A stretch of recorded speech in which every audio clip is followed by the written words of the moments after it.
Hello, my dear students. Welcome to the session of sequences, first class of sequences. Well, शुरू करने से पहले बेटा मॉडर्न मैथमेटिक्स की अगर हम बात करें, बच्चे के सामने मॉडर्न मैथमेटिक्स सब तरह रखा हुआ है अगर, तो उसमें जो सबसे खतरनाक चीज़ उसको नज़र आती है, जिससे सबसे ज़्यादा डर लगता है, वो रियल एनालिसिस ही है। एंड रियल एनालिसिस शुरू होता है सीक्वेंसेस से। तो भाई जो आज कराएंगे और जो आगे भी कराएंगे उसको बहुत अच्छे से पढ़िएगा, बिकॉज ये बेस की तरह काम करेगा। जब तक ये स्ट्रांग नहीं होगा, आगे का कोई टॉपिक आपका स्ट्रांग नहीं होगा। After sequences we will have series, limit, continuity, derivability. I will write everything. But ये जो सीक्वेंसेस की क्लासेस है ना, इनको बस किसी तरह रिलीजियस तरीके से पूरा पूरा एक एक टॉपिक, एक एक क्वेश्चन, एक एक कंसेप्ट बहुत अच्छे से करिए। ये बिल्डिंग ब्लॉक की तरह काम करेगा, आगे आपका सारा काम हो जाएगा अगर ये स्ट्रांग हो गया। तो ये शुरुआत है। आइए, वी आर इनटू सीक्वेंसेस।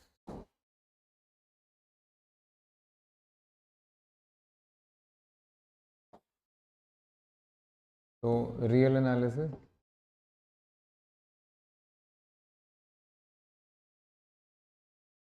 बेटा मैं कुछ टॉपिक्स बता रहा हूँ, आप लोग चाहे तो लिख सकते हैं, बल्कि लिख ही लेना चाहिए आपको। जल्दी से हाथ चलाइए। Sequences,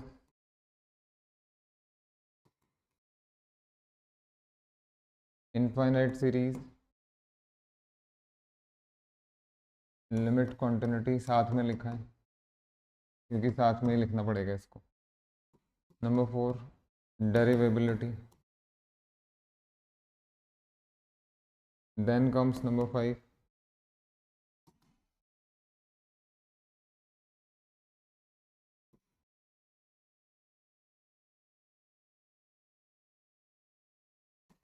limit, continuity, derivability. ये क्वेश्चन 200% आएगा बेटा। ये टू वेरिएबल का है, टू वेरिएबल। नेक्स्ट,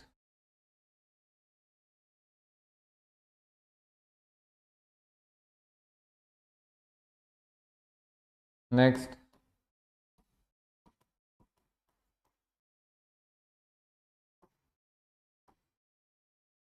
नेक्स्ट,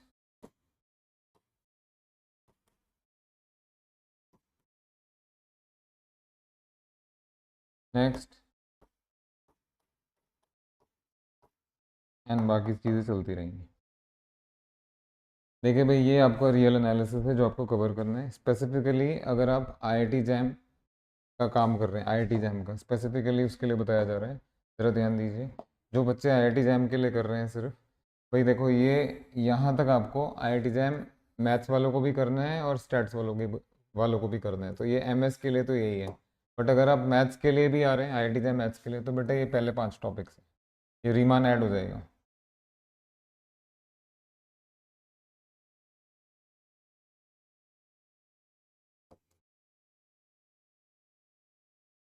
ये एमएस के लिए फर्स्ट 5 एंड मैथ्स के लिए फर्स्ट 6। यूनिफॉर्म कन्वर्जेंस आपको नहीं पढ़ना है। मीट्रिक स्पेस पहले कभी हुआ करता था, कोरोना से पहले होता था, अब नहीं है।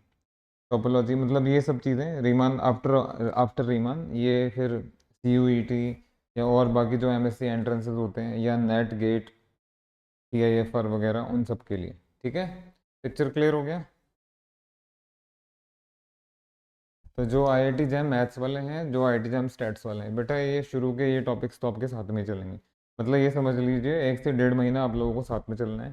सिर्फ ये टॉपिक, रियल एनालिसिस का ये रीमान इंटीग्रल वाला टॉपिक ही आपको मैथ्स वालों को और स्टैट्स वालों को अलग करता है, नहीं तो सब सेम ही है, बाकी चीज़ें करते हैं।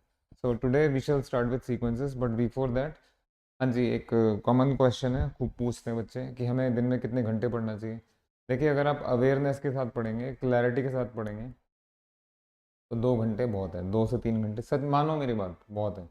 बट मान लीजिए आपने रियल एनालिसिस पहले ग्रेजुएशन के टाइम पे ठीक से नहीं पढ़ा, आपको अभी भी डर लग रहा है, डर तो लग ही रहा होगा, तो थोड़ा सा टाइम ज़्यादा लगा लीजिएगा, ज़्यादा, 2 3 4 घंटे जितना दे सके। बट सीक्वेंसेस के टाइम पे आपको इतना ज़्यादा उसको मतलब ध्यान से और समय समय देना पड़ेगा कि आगे का सारा काम उसके ऊपर डिपेंडेंट है, ध्यान रहेगा। सब कुछ उसी पे डिपेंड करेगा कि सीक्वेंसेस का टॉपिक आपने कैसे किया। एक बार तुमने क्लैरिटी के साथ सीक्वेंसेस का टॉपिक कर लिया, बिलीव मी आपको मज़ा आने लग जाएगा आगे। ओके बेटा, इनके लिए मैं बुक्स भी बता देता हूँ, as a usually do.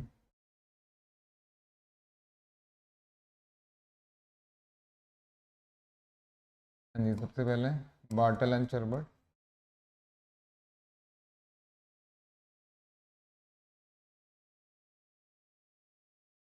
SK मापा,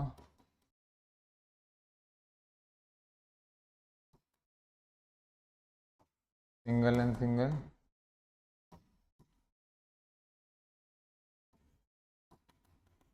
कविता Arora and my book.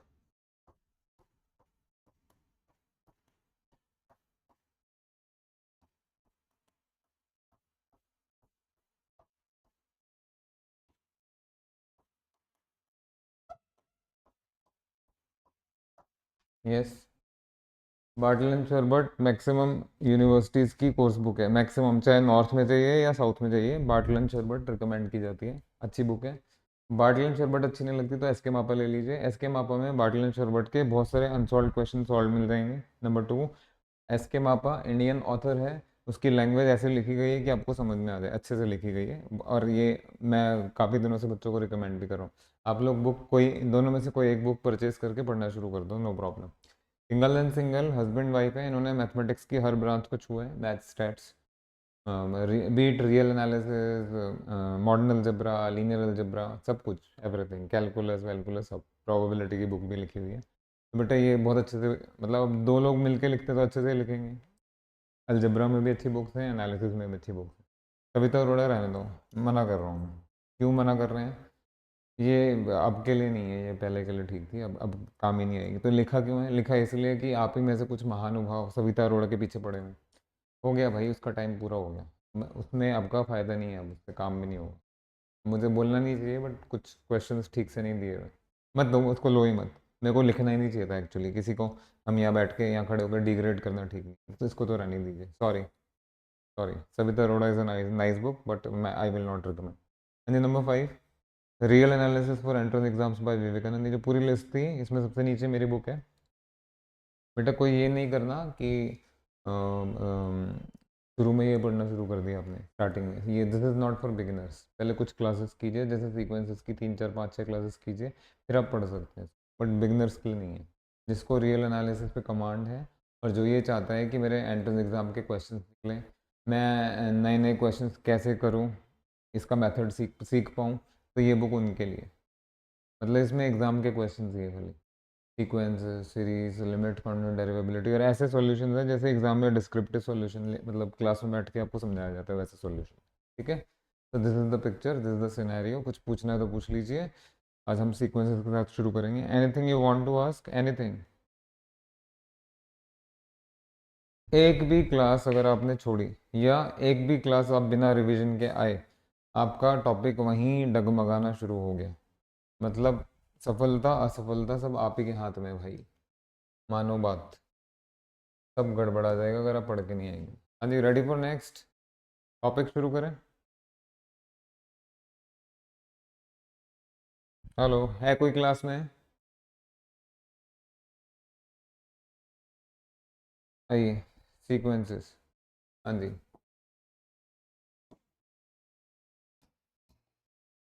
What is a sequence?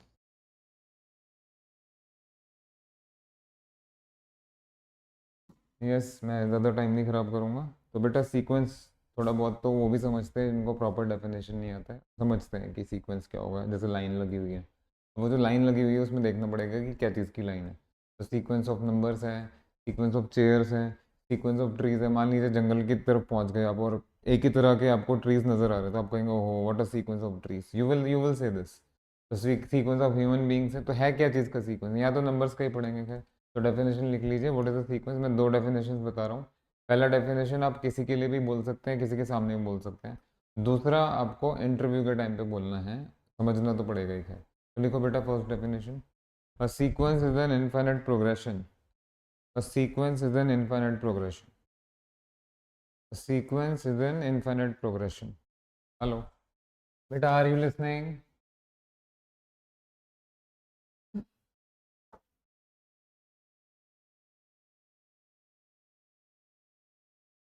A sequence is an, अभी इधर देखो आप, बस बहुत हो गया, इनफाइनाइट प्रोग्रेशन। अब इसके बाद भी जिनको ये लग रहा है कुछ और लिखवाना पड़ेगा, अगर हम नंबर से डील कर रहे हैं तो हमें लिखना चाहिए sequence is an infinite progression of numbers. If we are dealing with chairs, a sequence of chairs is an infinite progression of chairs, accordingly सब कुछ हो जाएगा। अब ये डेफिनेशन एक्सेप्टेबल है, समझ में भी आ जाएगा, जूनियर को भी समझ में आ जाएगा, सीनियर को भी समझ में आ जाएगा। नाउ द एक्चुअल डेफिनेशन खतरनाक वाला, व्हाट इज अ सीक्वेंस। बेटा ये जरा ध्यान से देखेंगे, what is a sequence. A sequence is a function. लो आ गया, क्या करें भाई, क्या करें। सीक्वेंस इज अ फंक्शन, जरा जरा ध्यान से देखिए क्या लिख रहे हैं। फंक्शन लिया मैंने, natural numbers to real number. मैंने फंक्शंस के ऊपर बहुत क्लास दिए, अभी एक बच्चे ने डाउट भी पूछा था थोड़ी देर पहले। तो बेटा ये नेचुरल नंबर है, ये रियल नंबर है, ज़रा ध्यान से देखिएगा। और ये आपका एफ है। हाँ जी, इसमें अभी हम बहुत सारा काम करेंगे if you want to do. बेटा वन का इमेज कुछ तो आएगा, मान लीजिए यहाँ वन है तो यहाँ एफ वन लिख दीजिए। इसी तरीके से टू का इमेज एफ टू ले लीजिए, थ्री का इमेज एफ थ्री ले लीजिए। तो वो जो नंबर आपको दिखाई दे रहे हैं वहाँ, जैसे एफ वन दिख रहा है, you can see F one, you can see F two, you can see F three. बेटा एफ वन की जगह लिख दीजिए आप ए वन, इसकी जगह लिख दीजिए ए टू, इसकी जगह लिख दीजिए ए थ्री। तो A one is nothing but image of one first का, A two is image of second and A three is image of third. तो इसको लिखा जाता है F from N to R given by या defined by F N equal to A N. बेटा यहाँ तक क्लियर है? हेलो, ये वन सेकेंड, हेलो, हाँ जरा ठहरिए, ठहरिए ठहरिए ठहरिए, आगे देखिए। ये अपनी जगह तो ठीक है, अगर आपने हमारे साथ फंक्शंस पढ़े, पढ़ा ही होगा, 10 क्लासेस दी हैं यार, कोई कम कम बात थोड़ी ना। देखिए ये x है, ये y है और ये आपका f है। बेटा इस केस में आप पढ़ते कैसे हैं, f is a function from x to y, f is a function from x to y, whatever you take here, जो भी आप लेंगे उसका इमेज किस में जाके गिरेगा, y में। तो जो मतलब फंक्शन का आंसर है वो एलिमेंट ऑफ y हो जाएगा, अगर आपने y रियल लिया, रियल रियल नंबर्स का सेट लिया। तो बेटा ये जो भी आप ले रहे हैं, मान लीजिए यहाँ वन टू थ्री फोर है, ज़रा ध्यान दीजिएगा प्लीज। तो F one is a real number, F two is a real number, F three is a real number, F four is a real number. Hello, are you getting the point? मान लीजिए थोड़ी देर के लिए Y की जगह आपने complex numbers लिख दिया, कॉम्प्लेक्स। तो F one is a complex number, F two is a complex number. और सुनो, मान लो सपोज,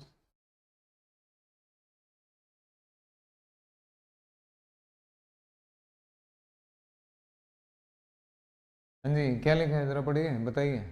अब इसके मेंबर्स क्या फ्लावर्स होंगे ना यार, दिस टाइम यस। ये कभी नोटिस नहीं किया गया है, किसी ने नहीं नोटिस किया, किसी ने मतलब स्टूडेंट ने नोटिस ही नहीं किया। बेटा आप वन का इमेज जो आएगा दैट इज फ्लावर, टू का इमेज भी फ्लावर है, थ्री का इमेज भी। Are you getting the point? आप लोगों को, हाँ जी प्लीज ट्राई टू अंडरस्टैंड। तुम लोगों को जिस भी चीज़ का सीक्वेंस बना, अभी बैंड बजना शुरू हो जाएगा, ऐसे पढ़ना है आपको। आपको जिस भी चीज़ का सीक्वेंस चाहिए, जिस भी चीज़ का, मान लीजिए I would like to obtain a sequence of real numbers. तो बेटा डोमेन में मैं नेचुरल नंबर लिखूंगा और कोडोमेन में मैं रियल लिखूंगा।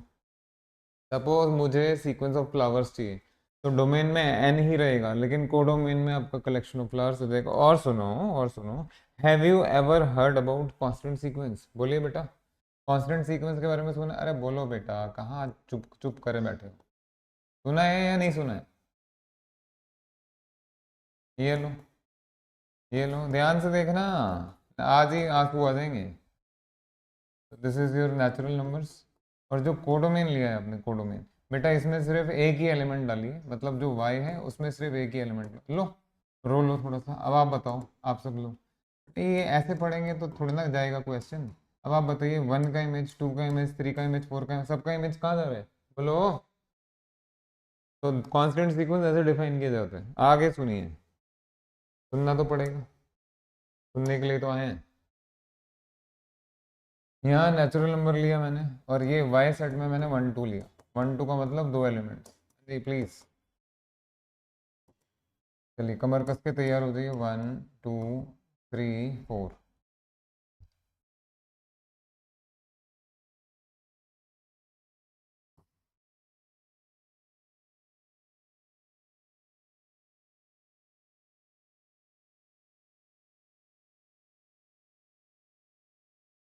हमें कुछ समझ में आ रहे हैं, आना तो चाहिए, आना तो चाहिए। What is F1, what is F2, what is F3, what is F4, what is F5, what is F6। बेटा ये जो सीक्वेंस बनेगा, इसका पहला मेंबर 1, अगला 2। समझ में आया बेटा या नहीं आया समझ में?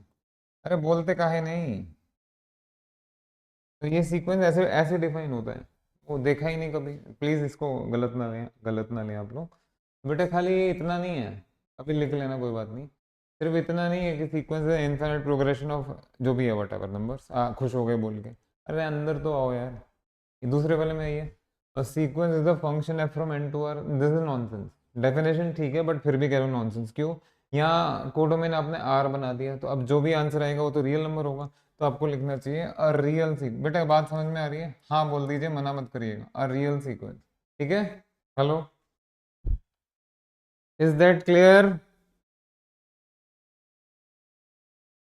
हाँ जी, आप सभी लोग ये बताइए जरा मेरे को, ये डिफाइन कोई अगर अगर समझदारी से बात करना, देखो समझदारी से बात करिएगा, तो डांट वाट पड़ जाए तो घबराना नहीं। हाँ जी, can you define the sequence?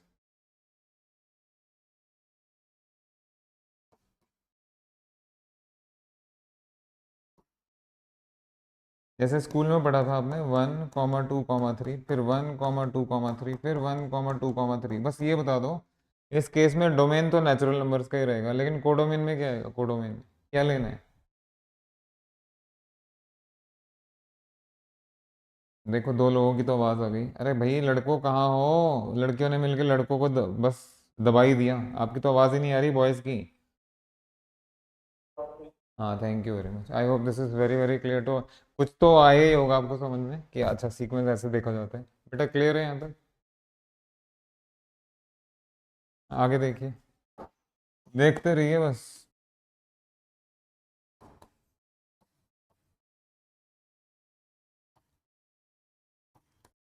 अब आपके प्यारे प्यारे सिंबल्स जो आपने स्कूल में, ये सॉरी कॉलेज में पढ़े हैं बेटा, ये ए एन और ए एन और ए एन और ए एन। हाँ जी, ये चार चार हैं आपके। इसको सिंपली ऐसे रहने दीजिए। इसको 1 to ∞ ले लीजिए, इसको भी n फ्रॉम 1 to ∞ ले लीजिए, और इसको भी n फ्रॉम 1 to ∞। तो ये चार सिंबल्स हैं। एंड आपको अच्छे से पता होना चाहिए कि what is A1, what is A2, what is A3, what is A4। What is A1? A1 is image of first, A2 is image of second, A3 is image of third. Is that clear? लिख लो लिख लो, फटाफट copy करो। आप चाहो तो आगे की slides भी दिखाई जा सकती हैं। थोड़ा गहराई का काम है भाई, सीक्वेंस समझना और सीक्वेंस खुद से डिफाइन कर लेना थोड़ा गहराई का काम है। जिस चीज़ का तुम्हें जिस चीज़ का सीक्वेंस चाहिए तुम अपने आप से डिफाइन कर सकते हो। कांस्टेंट सीक्वेंस चाहिए, कोड डोमेन तो नेचुरल नंबर का रहेगा, कोडोमेन में कांस्टेंट डाल दीजिए बस। Sequence of two two numbers चाहिए, तो कोडोमेन में वो दो नंबर्स दिखने चाहिए। आप समझ गए मेरी बात? जिस चीज़ का कोडोमेन है वही सीक्वेंस बनेगा बेटा। रियल का कोडोमेन है तो रियल सीक्वेंस, 1 का कोडोमेन है तो कांस्टेंट सीक्वेंस 1, 1 2 का कोडोमेन है तो सीक्वेंस ऑफ 1 2।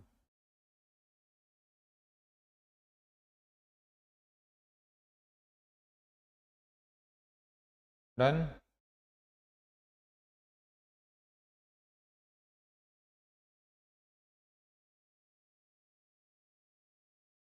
चलिए, बड़ा खतरनाक तरीके से हमने सीक्वेंस डिफाइन कर लिया। ये इसके अगर क्लास के एंड में हमें टाइम मिला तो हम इसके ऊपर दोबारा आएंगे, नहीं तो ये नेक्स्ट क्लास के लिए बुक हो गया। मतलब मैंने आपको थोड़ा सा ट्रिगर कर दिया, ये इस तरीके से इस तरह से बता के ट्रिगर कर दिया कि हाँ अच्छा ऐसे करके देखना है। कल और चीज़ें हम डिस्कस करेंगे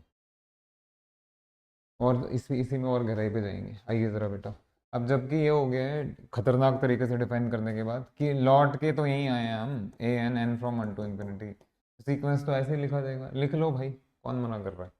कोई आके पूछ थोड़े ना रहे आपसे। अब आगे देखिए, next definition, monotonic and bounded sequence.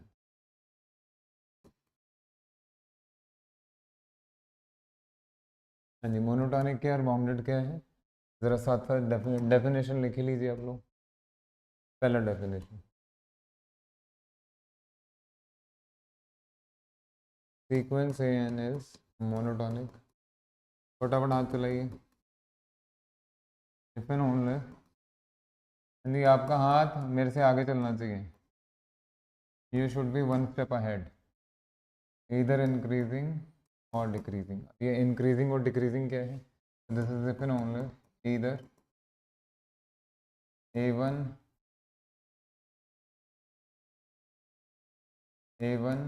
Less than equal to A2 less than equal to A3, और A1 greater than equal to A2 greater than equal to A3।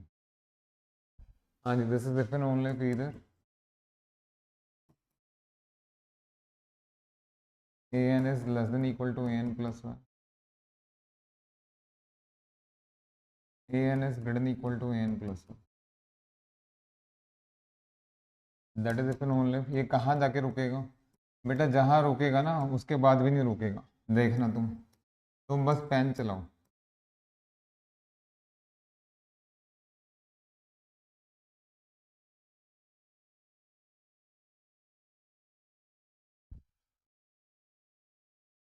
Second,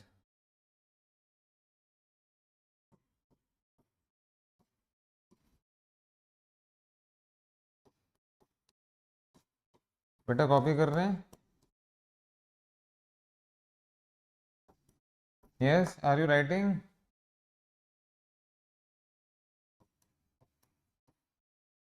hello, लिखिए लिखिए फटाफट लिखिए।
डन? ये स्टूडेंट्स हो गया? अब ज़रा ज़रा कृपा करें, लिखना बंद करें और देखिए इसमें क्या क्या काम कर सकते हैं। पहले आते हैं बाउंडेड के ऊपर। Yes, bounded. A sequence is bounded if and only if it is both bounded above and bounded below, bounded above bounded below। मतलब ये लगा लीजिए कि दो पॉइंट्स के बीच में पूरा सीक्वेंस आ जाए तो वो सीक्वेंस को बाउंडेड बोला जाएगा। अच्छा जी, बाउंडेड अबव के लिए आपने के ले लिया और बाउंडेड बिलो के लिए आपने स्मॉल के ले लिया, तो ये अपर बाउंड की तरह काम कर रहा है, ये लोअर बाउंड की तरह काम कर रहा है। कहने का मतलब है सीक्वेंस बंधा होना चाहिए। There should be N end, there should be beginning, clear and clear beginning हो अगर दिख रही है आपको तो ही बाउंडेड माना जाएगा। अच्छा जी, अब इसकी जगह ये डेफिनेशन बढ़िया माना जाता है।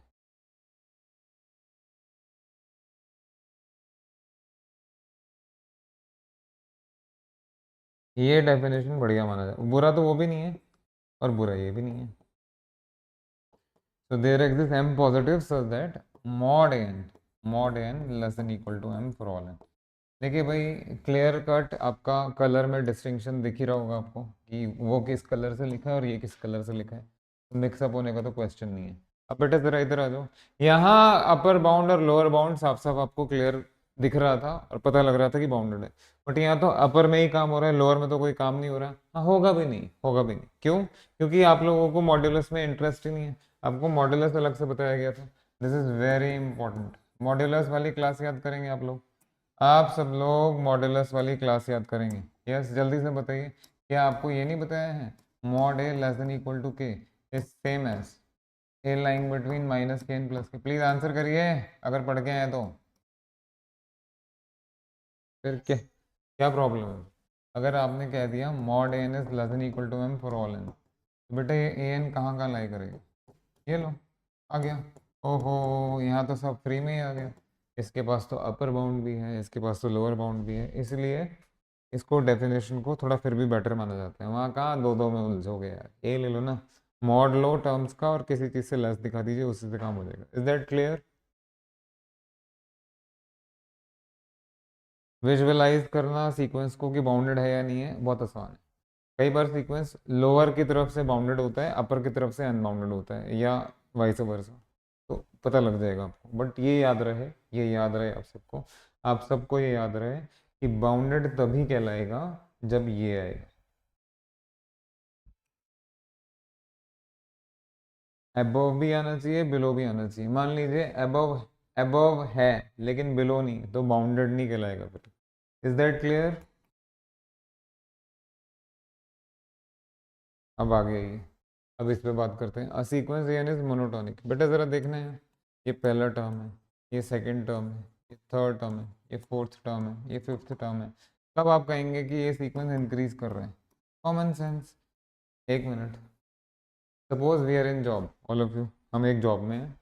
बेटा आज आपकी सैलरी कुछ है, नेक्स्ट नेक्स्ट मंथ में कुछ है, नेक्स्ट मंथ में कुछ है, तो कब आप कहेंगे कि आपकी सैलरी इंक्रीज कर रही है? ठीक है, मान लीजिए फर्स्ट मंथ में आपकी 30,000 है, सेकंड में 40 हो गई, थर्ड में फिर 10,000, मतलब ऐसे थोड़ा थोड़ा अमाउंट बढ़ रहा है, तो दिख रहा है आपको क्लियर कट इंक्रीजिंग है। बट सपोज फर्स्ट मंथ में 30,000 है, सेकंड में भी 30 ही है, थर्ड में भी 30 है, फिर फोर्थ में जाके 40 हो गई, तो ये भी, इसको भी यही बोला जाएगा कि इंक्रीज ही कर रही है, डिक्रीज नहीं कर रही है। Are you getting the point? Hello, दो दो चीज़ों में डिस्टिंक्शन कर लीजिए कि इंक्रीजिंग कैसा है, स्ट्रिक्टली इंक्रीजिंग है या कांस्टेंट के बाद इंक्रीजिंग है। तो एक तो लूजली स्पीकिंग इंक्रीजिंग है, जैसा पहला सैलरी था वैसे ही नेक्स्ट मंथ में, वैसे ही नेक्स्ट मंथ में चल रहा है, डिक्रीज नहीं कर रहा। बट अगर कॉन्स्टेंटली इंक्रीज हो रहा है, मतलब फर्स्ट में मान लीजिए 10 है, नेक्स्ट में 20 हो गई, नेक्स्ट में 30 हो गई, तो इसको कहते हैं स्ट्रिक्टली इंक्रीजिंग। घबराओ नहीं, सब आराम से हो जाएगा। अब जरा इधर आओ, आप कब मानेंगे कि ये सीक्वेंस इंक्रीजिंग है? भाई या तो अगला टर्म पहले जैसा रहे या पहले से बड़ा हो जाए। Am I right? Boss is always right. अरे बोलो बाबा, या तो पहले जैसा हो या या पहले से बड़ा हो जाए। ये लो, इसलिए इक्वल के साइन का रिस्पेक्ट कीजिए। अच्छा, आप कब मानेंगे कि ये सीक्वेंस डिक्रीजिंग है? जब ऐसा हो जाए। बेटा बात समझ में आ गई? अब हाँ तो कह दो। A sequence is either increasing और decreasing। increasing का मतलब a1 less than equal to a2 less than equal to a3, या फिर a1 greater than equal to a2 greater than equal to a3। बढ़िया। अब ये कोई भी दो कॉन्जिक्यूटिव टर्म्स को देख रहे हैं आप, 2 3 3 4, तो an प्लस वन लेस होना चाहिए, an plus one greater than equal to होना चाहिए। इस an प्लस वन को इधर लेके आइए, तो an minus an plus one is this, and an minus an plus one is this. अब सुनिए भाई, इतनी सारी डेफिनेशन आपके सामने लिखी हुई हैं, कोई पैनिक में नहीं आना है। यस, ये हम क्योंकि करेंगे काम, बहुत ज़रूरी है। अगर किसी सीक्वेंस को आपको इंक्रीजिंग दिखाना है या जज करना है वेदर इट इज इंक्रीजिंग और डिक्रीजिंग, सबसे पहले सीक्वेंस की टर्म से देख लीजिए। क्या पता देख के पता लग जाए सीक्वेंस इंक्रीजिंग या डिक्रीजिंग। मान लीजिए देख के पता नहीं लग रहा, तो ये nth टर्म लिखिए, n प्लस वन टर्म लिखिए और कंपेयर कर लीजिए, उससे भी हो जाता है। मान लीजिए वो भी नहीं पता लग रहा, अरे तो डिफरेंस तो लिया जा सकता है ना। मान लीजिए टर्म्स खोल खोल के नहीं अच्छी लग रही है आपको, तो डिफरेंस तो ऑलवेज यू कैन टेक। तो बेटा अगर ये डिफरेंस का answer less than equal to zero तो इंक्रीजिंग, और ये डिफरेंस अगर greater than equal to zero तो decreasing. Just wait for a second, just wait for a second. Hello, are you with me? अब भाई रिसर्चर्स को तो रिसर्चर्स की तरह ही काम करना चाहिए, जैसे कि आप लोग। बेटा ये बताइए, क्या इसके बाद, सॉरी, हाँ जी, क्या इसके बाद ये चलेगा? सोच समझ के जवाब देना।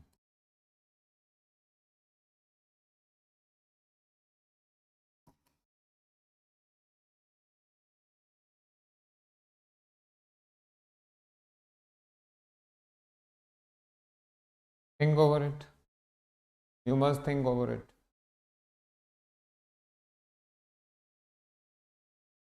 बहुत कम क्वेश्चंस ऐसे हैं जो इस तरह से होंगे जो मैंने पिंक में लिखा है, लेकिन हैं ज़रूर। तो बेटा ये स्टेप भी लिख, हाँ जी बिल्कुल हो सकता है और होना भी चाहिए। क्या कमी है? बिल्कुल ठीक तो है, एक ही कमी है बेटा, सिर्फ एक ही कमी है कि ये पी बाई क्यू टाइप है, ये पी बाई क्यू टाइप है। पी बाई क्यू तभी डिफाइंड होगा जब क्यू नॉन जीरो है, मैं राइट? मान लीजिए आपने सीक्वेंस ले लिया 1 0 1 0 1 0 1 0, यहाँ दिख रहा है first term is one, second term is zero, तो A1/A2 तो डिफाइंड ही नहीं है, बस इतनी सी चीज़ ध्यान में रखिए। तो ये भी बहुत अच्छा है, इसलिए लिखते नहीं है, ये सब जगह वैलिड नहीं होगा इसलिए नहीं लिखते, बट ये भी तरीका है इंक्रीजिंग या डिक्रीजिंग निकालने का, बहुत बढ़िया मेथड है। जस्ट टेक द रेशो, किसी भी ऑर्डर में लीजिए, an/an+1 लिया है तो लेस देन इक्वल 1 होना चाहिए, और चेंज करेंगे आपको पता लग जाएगा। फिर हमें कैसे पता लगेगा, मान लीजिए आपने ये रेशो लिया और उधर या तो लेस देन 1 आ रहा है ग्रेटर देन, तो क्रॉस मल्टीप्लाई करके देख लो ना यार, पता तो लग जाएगा an और an+1 में क्या बड़ा है क्या छोटा है। Are you getting the point? This is one more method, इस पे बेस्ड क्वेश्चन भी आपको कराए जाएंगे। ये रिसर्चर के लिए है लेकिन। Yes, are you ready for next? Yes students, बाकी लोग भी थोड़ा पार्टिसिपेट करके बोलो ना। ठीक है, आइए, मैं ये मान के चल रहा हूँ कि आपको मोनोटोनिक क्लियर है, बाउंडेड क्लियर है। अब करते हैं बच्चों वाले क्वेश्चन। बच्चों के साथ बच्चों वाले क्वेश्चंस के लिए तैयार हो जाइए। बेटा यहाँ सीक्वेंस है,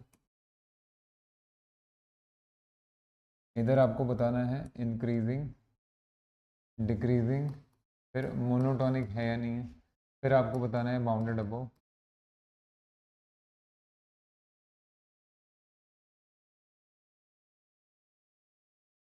फिर आपको बताना है bounded below, and then bounded है या नहीं। अब चाहो तो बना सकते हो अच्छे से, बाकी हम लिख देते हैं। ठीक, सबसे पहले बच्चों वाला sequence, sequence A N a sequence 1/n, इसके सारे ही बच्चे पूरा सीक्वेंसेस पढ़ लेते हैं।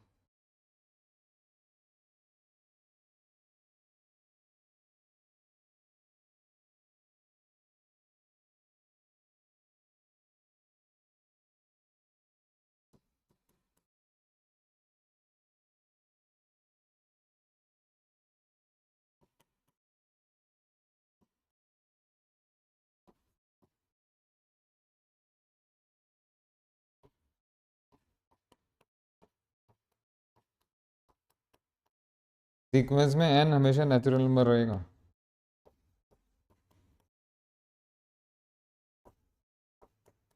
चाहे आपको बताया जाए या नहीं। आइए ज़रा बेटा, हाँ जी, आप करेंगे पहले, कर लीजिए।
सॉरी,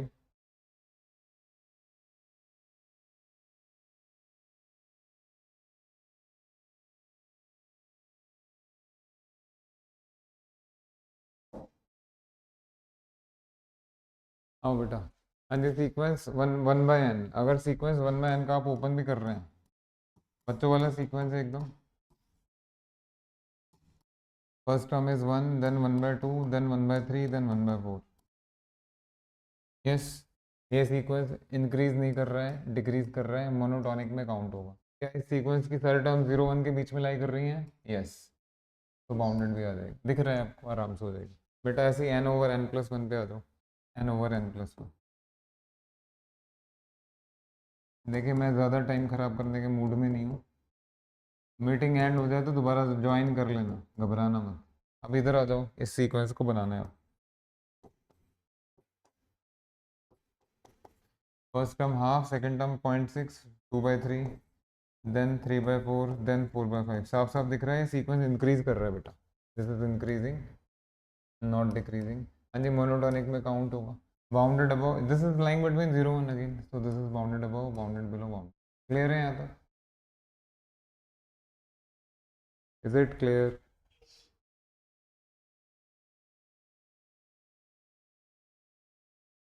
करिए करिए, कंप्लीट कीजिए।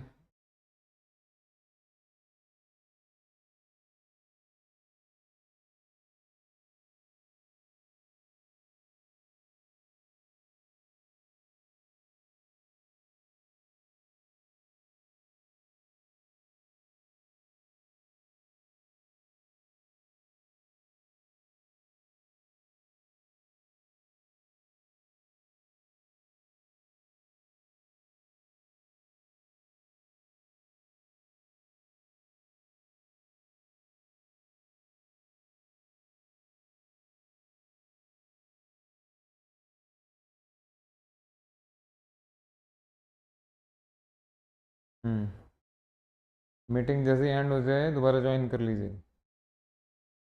आइए, बच्चों वाला क्वेश्चन तो आपने कर लिया, थोड़ा बड़ों वाला कर लेते हैं। आओ भाई।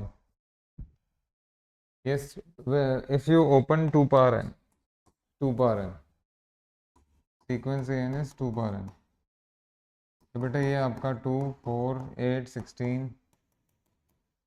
अरे भैया ये तो इंक्रीज कर रहा है, डिक्रीज नहीं कर रहा, मोनोटॉनिक में काउंट बाउंडेड। इसका एंड, ये बिगिनिंग आपको पता है 2, लेकिन end there is no ending. तो बेटा ये बाउंडेड अबव नहीं है, ये बाउंडेड बिलो है, और ये बाउंडेड भी नहीं है। आपको बोला था बाउंडेड में दोनों चीज़ें होनी चाहिए, ये होता है बाउंडेड, ऐसे बाउंडेड। ओके गया जी। -1 पावर है।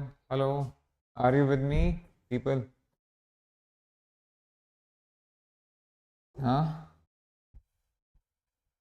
ओके।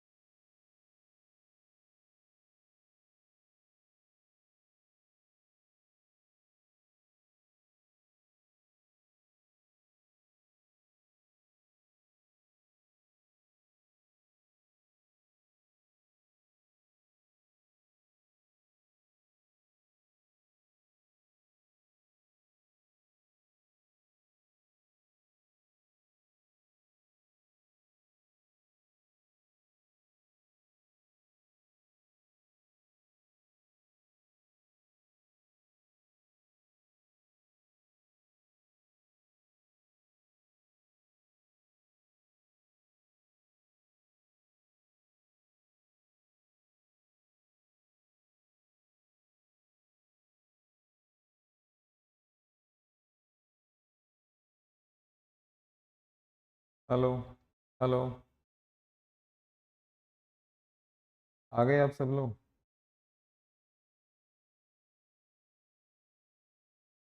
ग्रेट। आइए बेटा, मैं ये 2 पावर n बता रहा था, क्या 2 पावर n का एक्सप्लेनेशन आप सबने देख लिया या दोबारा बताऊं? Did I tell you again? Okay, कोई बात नहीं, देख लो, क्या फ़र्क पड़ रहा है। बेटा 2 पावर n को जब आप ओपन करेंगे तो यू विल गेट 2 4 8 16 32। जैसे कि आप देख पा रहे हैं, इंक्रीज कर रहा है, डिक्रीजिंग नहीं है, तो मोनोटॉनिक में तो आएगा ही। But this is bounded above, no no no no, this is bounded below. इसका 2 बिगिनिंग है, एंडिंग नहीं पता, तो बेटा बाउंडेड अबव नहीं है, बाउंडेड बिलो है। बाउंडेड भी नहीं कहलाएगा, बाउंडेड में दोनों चीज़ें होनी चाहिए। ठीक है, चलिए। उसके बाद -1 पावर n का हाल भी कुछ कुछ ऐसे ही है। आइए, सीक्वेंस लिया आपने -1 पावर n, बेटा ये -1 1 -1 1 -1 1। Yes, this is not increasing. एक बार नेगेटिव से positive, negative positive, negative positive, negative positive, ये कोई बिहेवियर नहीं है। तो ये बेटा इंक्रीजिंग तो नहीं है, डिक्रीजिंग भी नहीं है, मोनोटॉनिक भी नहीं है। But here everything is lying between 1 and -1, सो ये भी और ये भी और ये भी। करते चलो, ये तो बच्चों वाले क्वेश्चंस हैं, फटाफट लिखो।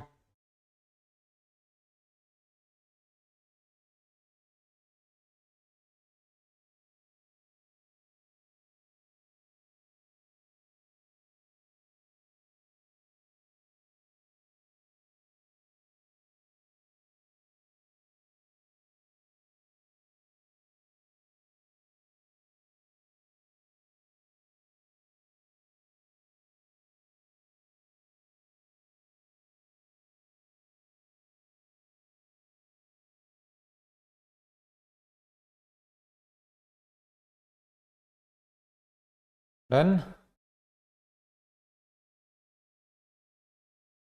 अब आइए sine N pi by two कर लेते हैं। बेटा आ जाओ। जब आप ओपन करेंगे sine N pi by two को, बेटा sine N pi by two यानी फर्स्ट में आएगा आपका sine pi by two, then आएगा आपका साइन पाई, देन आपका आएगा sine three pi by two, then आएगा two pi, then five pi by two, then आपका three pi and so on. तो बेटा साइन पाई बाई टू तो आपको स्कूल में ही सिखा दिया गया था। वन, ये ज़ीरो, ये माइनस वन, ये ज़ीरो, ये वन, थ्री पाई पे ज़ीरो, फिर माइनस वन। तो ये दिख रहा है आपको तीन ही तरह के आंसर्स आ रहे हैं, zero one and minus one, zero one and minus one. But क्या कोई नेचर दिख रहा है आपको? देखिए पहले वन से ज़ीरो हुआ, फिर ज़ीरो से माइनस वन हुआ, फिर ऊपर चला गया। ये तो कोई नेचर नहीं है, ऐसे ऐसे डुबकी लगा रहे हैं। तो this is increasing no, this is decreasing no, this is monotonic no. Bounded, अरे भाई ये तो आपको स्कूल में ही बता दिया गया था कि साइन हो या कॉस हो, एंगल में चाहे आपका नाम लिखा हो, sine and cos always lie between one and minus one. Am I right? Irrespective of the angle. Bounded तो हो गई, तुम्हें इतना सोचना क्या है। Bounded above yes, bounded below yes, bounded. तो बेटा ये जो तीन टिक लगाए हुए हैं, ये इन दोनों में भी लगेंगे, इनमें भी लगेंगे। करिए, कंप्लीट कीजिए आप लोग, बाकी बच्चे भी दोनों पार्ट्स कंप्लीट कीजिए प्लीज़।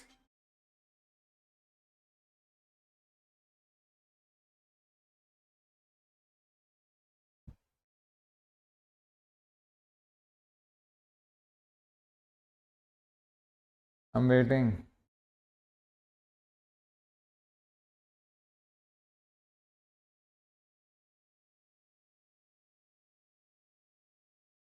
गुड, बाकियों को भी आने दो।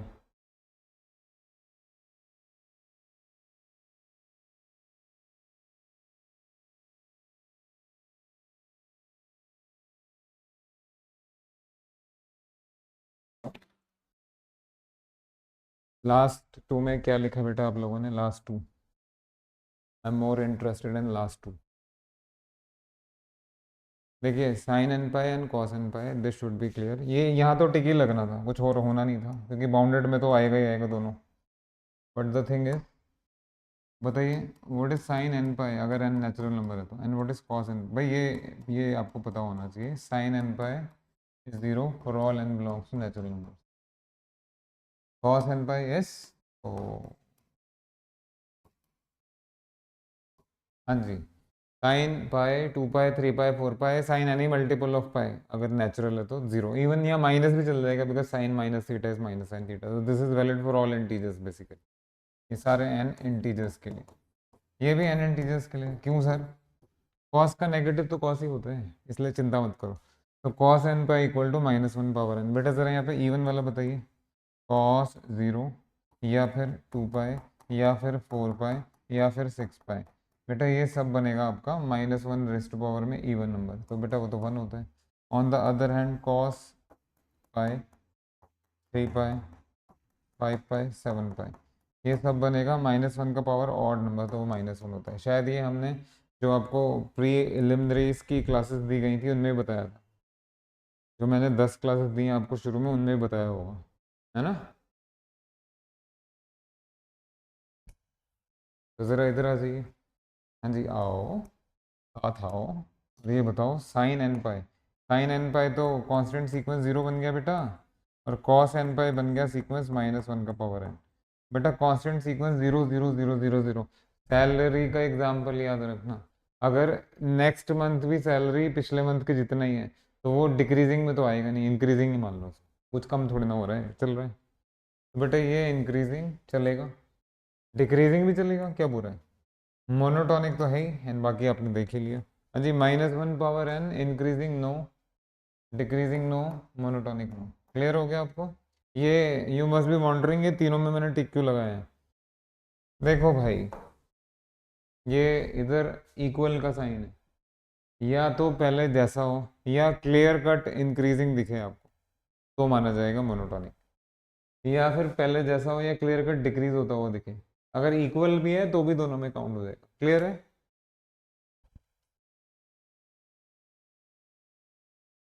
हाँ जी गर्ल्स,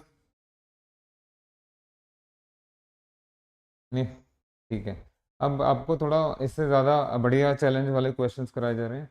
ये सब एग्ज़ाम में आने लायक तो क्या ही है यार, ये क्या आएगा एग्ज़ाम में।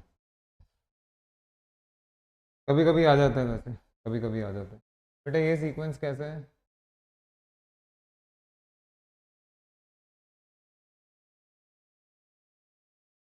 कैसा होगा, इंक्रीजिंग होगा डिक्रीजिंग होगा? देखो भैया, अगर सीक्वेंस में -1 रेज़ टू पावर n बैठा हुआ है तो वो सीक्वेंस को ख़राब करके रहेगा। एक बार प्लस कर रहे हैं, एक बार माइनस कर रहे हैं, एक बार प्लस कर रहे हैं, एक बार माइनस कर रहे हैं ना, दिख रहा है आपको? तो गया ये, तो गया। इसका पहला टर्म आएगा आपका, first term is 1 minus, second term is 1 plus. Am I right? बोलो। अगर आप 1 माइनस करेंगे तो लेफ्ट में पहुंच जाएंगे, 1 प्लस करेंगे तो राइट में, फिर 1 माइनस आएगा, फिर 1 प्लस आएगा। मोनोटॉनिक का है यार, -1 पावर n रहने नहीं देगा।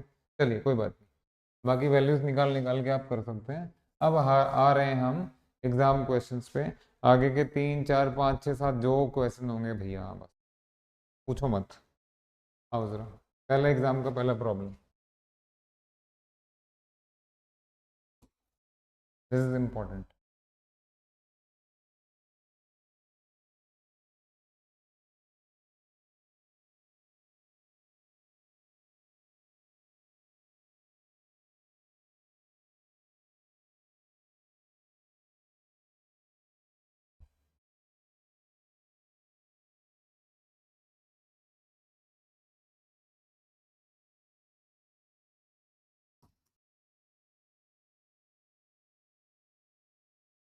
हाँ जी, सेकेंड मोनोटॉनिक है, बाउंडेड नहीं है। थर्ड बाउंड, ये मोनोटॉनिक नहीं है, बाउंडेड है। एंड फोर्थ कुछ भी नहीं है। क्वेश्चन तो आपको क्लियर हो ही जाएगा, जल्दी हाथ चलाइए। वो बताइए मेरे को आपने कैसे किया। ये क्वेश्चन है जो एग्जाम में आता है, 100% आएगा ही आएगा। मैं आपको एंट्रेंस एग्जाम के क्वेश्चन जब कराऊंगा तो दिखा भी दूंगा, दिखा भी देंगे आप।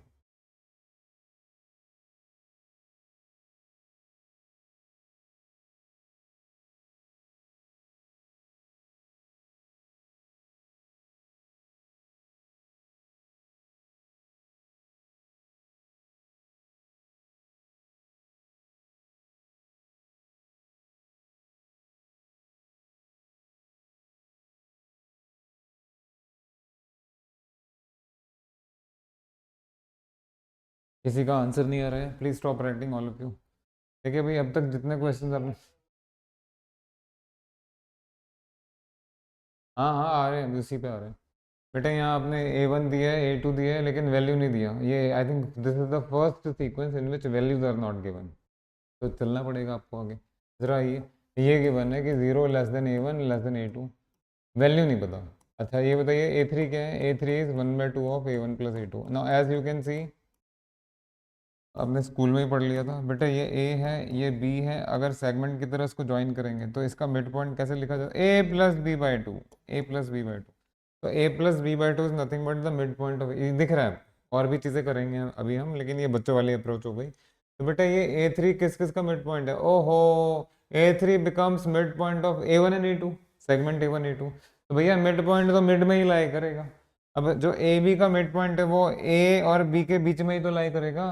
This is midpoint of A1 and A2. So this implies it should lie between A1 and A2. A3 should lie between A1 and A2. तो जो रिलेशनशिप यहाँ है आप भी लिख दीजिए। बेटा क्लियर हो गया? होना चाहिए। Next, next, what is A4 बेटा? A4 is 1/2 A2 + A3। ओहो, अब A4 किसका मिड पॉइंट होगा? A2 A3 का। सो A4 will lie between A2 and A3। जो रिलेशनशिप आपको दिख रहा है देख लीजिए, खूब अपना मज़े से करिए, हम लॉजिक बता बता के आपको क्लियर कर देंगे। देखो बेटा, अब आपको समझ में आ गया होगा कि कुछ समय बाद क्या होना चाहिए। इसी तरीके से A5 A6 देख लीजिएगा। हाँ जी, कुछ समय बाद सारे ऑड यहाँ इकट्ठे हो जाएंगे और सारे इवन वहाँ चले जाएंगे। तो that means A1 < A3 < A5 dot dot dot A6 A4 A2। ज़रा साथ है ये सीक्वेंस बनेगा एंड में जाके, या इस तरह से बनेगा।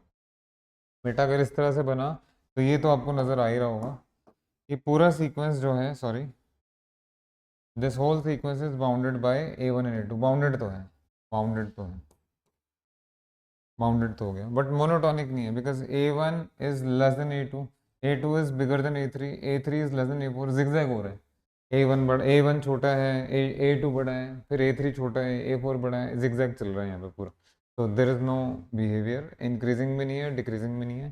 तो this is not monotonic but this is bounded. तो थर्ड ऑप्शन करेक्ट होगा और फर्स्ट इनकरेक्ट हो गया। बट बात समझ में आ गई, लॉजिक समझ में आ गया। हेलो, हमारे पास A1 A2 A3 की वैल्यूज नहीं थी, लेकिन लॉजिक था कि ये तो मिड पॉइंट की तरह काम कर रहा है। Yes girls, is it clear? Nihal and Charu, बढ़िया,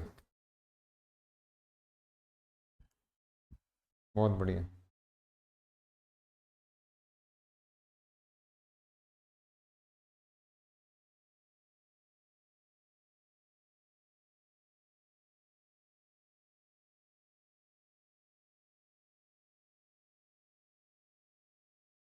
ready for next?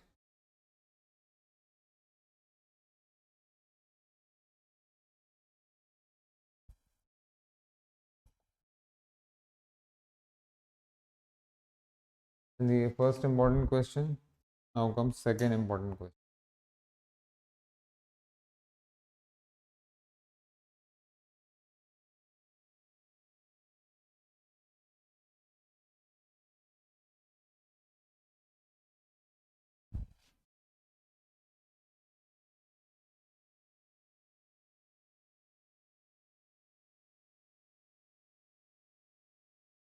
The same thing. Bounded, monotonic.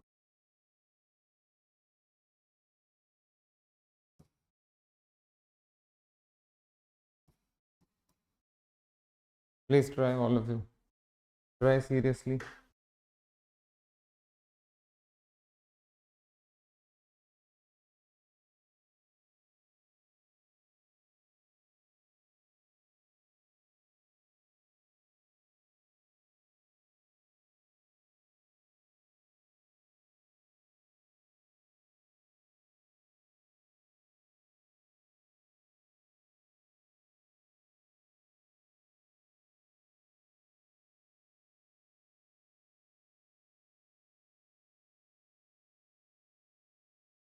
Then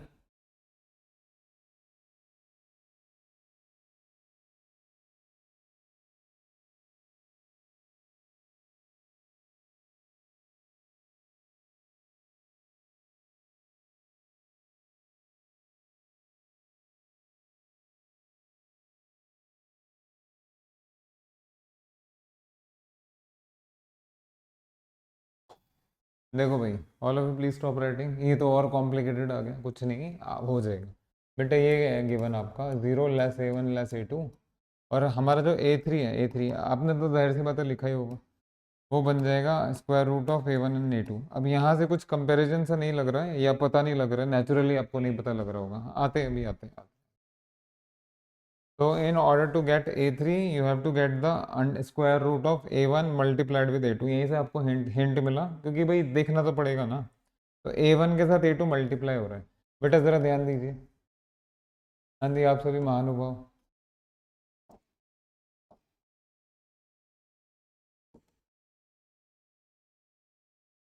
0 (A1 (A2) given है, यानी एवरीथिंग इज पॉजिटिव। तो दिस इम्प्लाइज, ये यहाँ से हिंट मिला आपको, सब तरफ A1 मल्टीप्लाई कर दो, जीरो के साथ तो कुछ देगा नहीं।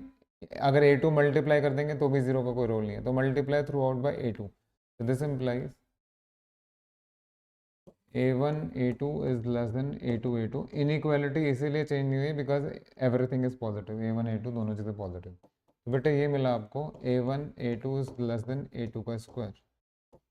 दिस इम्प्लाइज A1 A2 का square root is less than A2। बेटा ये तो A3 है, लेकिन अभी आधा काम हुआ, आधा काम हुआ। अभी आप इसको A1 के साथ भी कंपेयर करेंगे। लीजिए अभी कर लेते हैं। सिमिलरली साथ दीजिएगा, A1 लेस A2। यहाँ आपने A2 से मल्टीप्लाई किया था, आप A1 से कर दीजिए इस बार। कैसे नहीं काम होगा, बहुत आराम से होगा। तो बेटा A1 का square is less than A1 A2। हाँ जी, this implies A1 is less than A1 A2 on true. बेटा ये क्लियर हो गया, आपको स्टेप होना चाहिए और ये वाला काम आपको करना पड़ेगा। Please combine this with this. हाँ जी, दोनों को कंबाइन करके क्या A1 से शुरू करते हैं। A1 लेस है A3 से, और A3 लेस है A2 से। अरे बाबा रे, ये तो पिछले क्वेश्चन का नेचर बिहेवियर दिखा रहा है। तो नेक्स्ट आएगा आपका A1 लेस A3 लेस, जैसे ये 3 के लिए किया ऐसे 4 के लिए करके देख लीजिएगा, पता तो लग ही जाता है। फिर नेक्स्ट आएगा आपका A1 A3।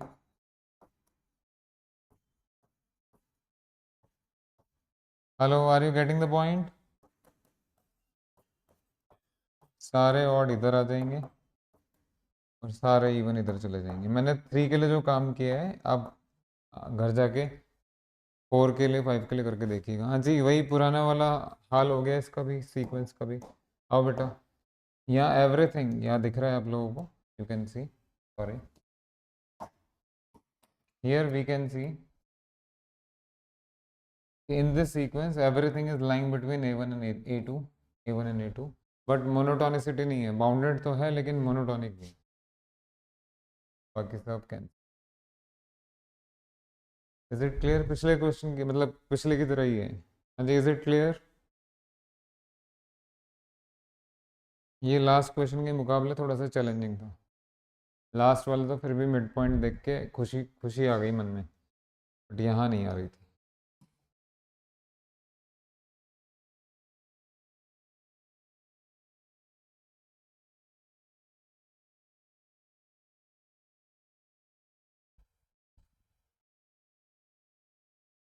हम्म। हाँ हाँ, बाकियों को भी करने दो।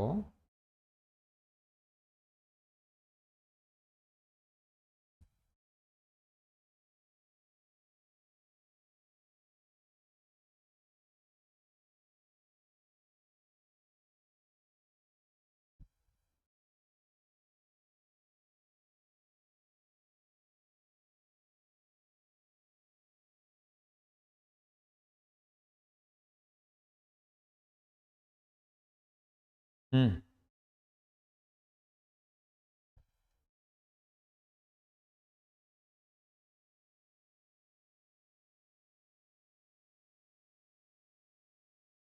Done students. Next question.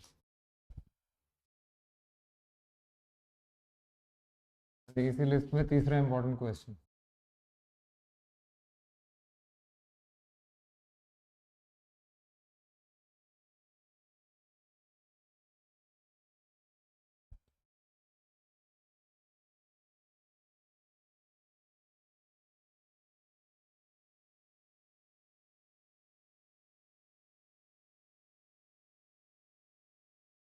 निकालो,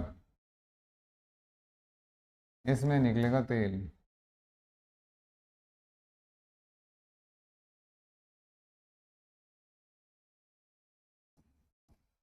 थोड़ा पसीना बहाना पड़ेगा। निकालिए तेल, निकालिए। भाई घी दूध बनाने के लिए मेहनत तो करनी पड़ती है ना, कीजिए।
हाँ जी, इसमें तो बड़ी, इसमें तो बहुत प्रॉब्लम है। Yes students, hello, are you there? ठीक है, हो जाना चाहिए। कितने लोगों का हो गया? चैलेंज है भाई, इसमें चैलेंज है सच में। वो तो है वो करेंगे कैसे? वो तो जो आप कह रहे हो वही है।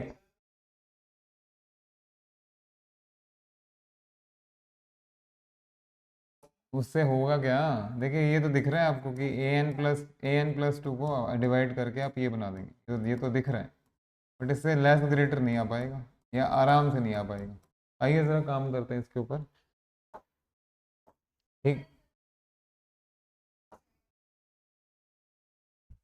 हाँ बेटा, क्या कह रहे हैं?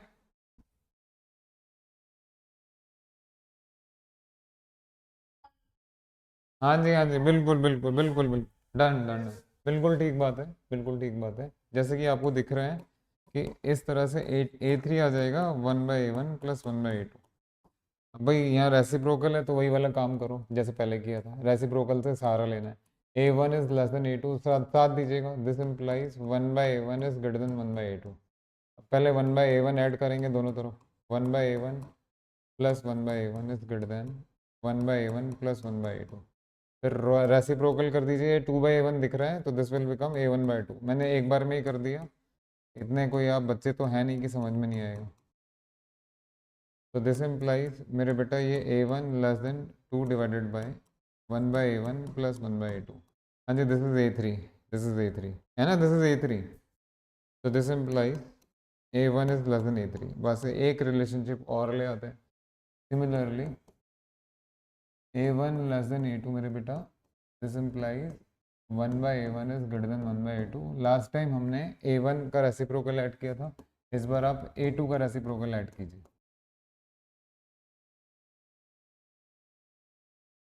तो ये सब बच्चे को आना चाहिए। बेटा ये बन जाएगा आपका 2/A2।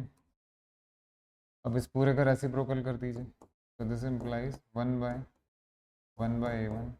+ 1/A2 is less then A2/2। ऊपर चला जाएगा, तो this implies 2 divided by 1/A1 + 1/A2 is less than A2। बेटा ये क्या चीज़ है? ओहो, दिस इज A3। नज़र तो आ ही गया होगा आप लोगों को। ये A1 < A3 and A3 is less than A2, तो बिल्कुल पहले जैसा A1 < A3 < A2। हाँ जी, सिमिलरली A1 < A3, फिर A4 आएगा, करके देख लीजिएगा, देन A2 आएगा। हाँ जी, तो वही पहले वाला पैटर्न आगे बेटा है। Hello, are you listening? जिन्होंने पहले किया है ये वेल एंड गुड, जिन्होंने नहीं किया बेटा इस क्वेश्चन को घर जाके रगड़ लेना अच्छे से। क्वेश्चन बहुत अच्छे हैं।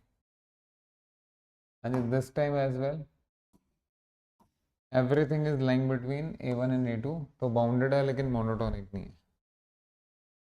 Yes, is it clear to all of you? मैंने रिपीट करना है ये बात कि जिस बच्चे ने ये क्वेश्चन पहले नहीं किया है इस तरह से, बेटा इसको आज अच्छे से कर लीजिएगा, क्योंकि आगे बहुत सारे क्वेश्चन आने वाले। करिए, आगे कीजिए।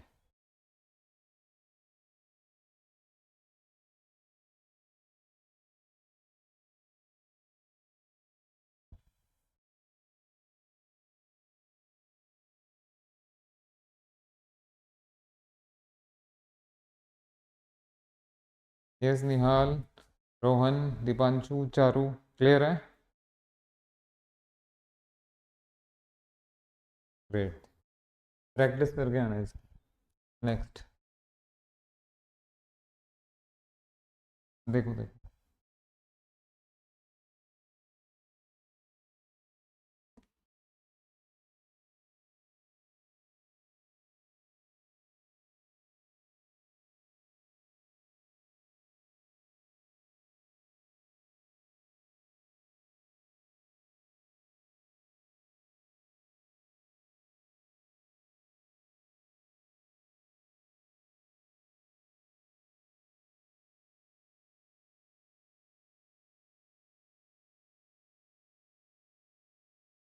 ठीक है, देखो आगे। Now comes a very important class of questions, very important. Last वाला भी इंपॉर्टेंट था, तो बस पूछिए मत क्या है।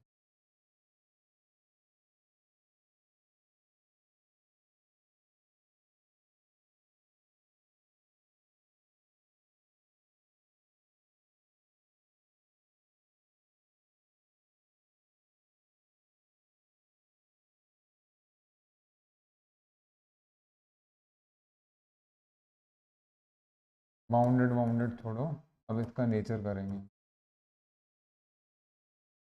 भाई ये है रियल चैलेंज। वही कर सकता है जिसने कभी क्लासेस में किया हो उसको, या किसी के साथ किया हो। अपने आप से हो पाना संभव नहीं है इस तरह का क्वेश्चन।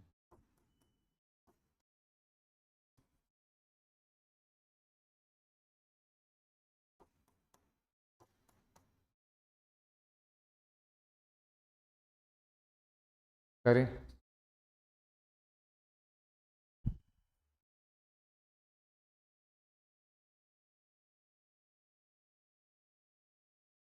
ये पिछले से भी ज़्यादा इम्पोर्टेंट है।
Yes, all of you, please stop writing and see।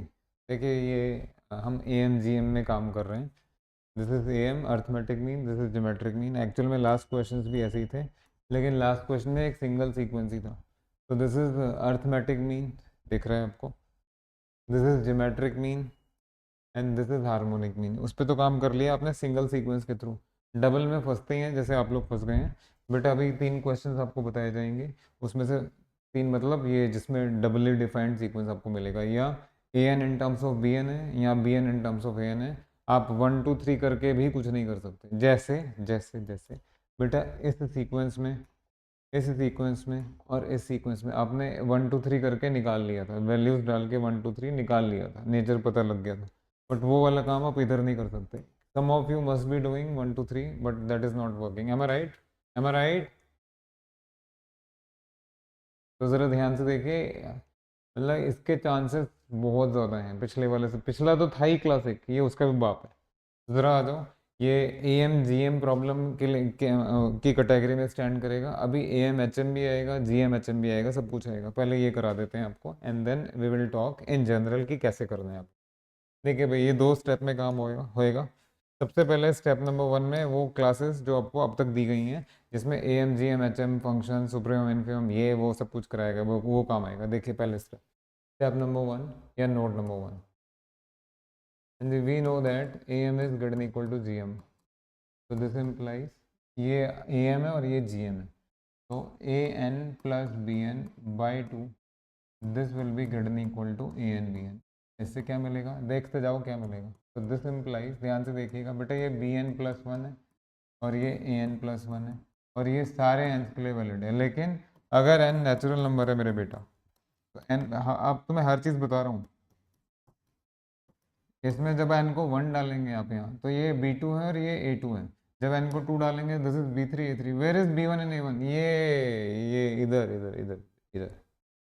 ध्यान देना, जिन्होंने पहले ऐसे नहीं पढ़ा भाई, आज नहीं तो कल आपको पढ़ना ही पड़ेगा। अब ये बताइए मुझे, इन दोनों इंफॉर्मेशंस को, सॉरी, इन दोनों को कंबाइन, अरे ओ,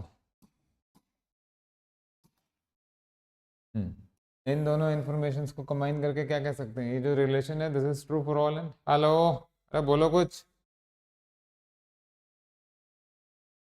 ध्यान दीजिए इधर। तो therefore we can conclude that जितने भी बी एन है वो सारे के सारे ए एन से greater equal to, therefore B N is greater equal to A N for all. ये तो समझ में आता है, ये तो समझ में आता है आप लोगों को। अब आगे क्या करना है बेटा? आगे ये देखना है कि यहाँ से जो क्वेश्चन पूछा है वो तो निकल नहीं रहा। ये तो ए एन का इंक्रीजिंग डिक्रीजिंग और बी एन का इंक्रीजिंग डिक्रीजिंग है। यहाँ पूछ रहे हैं इंक्रीजिंग डिक्रीजिंग, वहाँ कर रहे हैं आप कंपेयर। इसी कंपैरिजन से ही आपको एक्चुअल में पता लगेगा रिलेशनशिप इंक्रीजिंग और डिक्रीजिंग का। कैसे, वो मैं बताता हूँ। बेटा अगर आप नोटिस कर पा रहे हैं तो ये देख पा रहे हैं कि ए एन बी एन में फंसा हुआ है, बी एन ए एन में फंसा हुआ है, वो अलग अलग नहीं है। But if you want the nature of A N as increasing और decreasing, you should naturally compare this. A N को ए एन प्लस वन से कंपेयर करना है। इसी तरह अगर आपको बी एन का नेचर चाहिए तो you should compare B N with B N plus one. This is the logic. That means अगर मुझे ए एन को ए एन प्लस वन के साथ कंपेयर करना है तो इसके बीच से मेरे को ये टर्म हटानी पड़ेगी। बेटा बात समझ में आ रही है? जब तक ये नहीं हटेगा तब तक इंक्रीजिंग डिक्रीजिंग हो ही नहीं सकता। अरे हाँ तो बोलो भाई। इसी तरीके से जब तक बी एन प्लस वन से ये नहीं हटेगा तब तक आप इंक्रीजिंग डिक्रीजिंग नहीं कर सकते। अब हटाएंगे कैसे?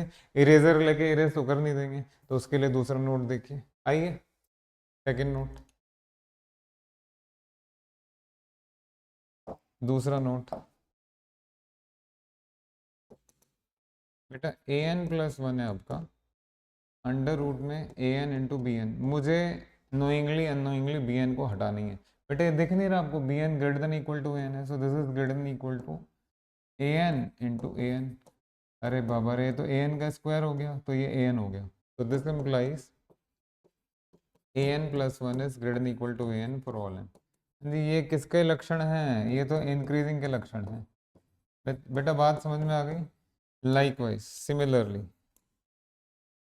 देखते जाओ उधर।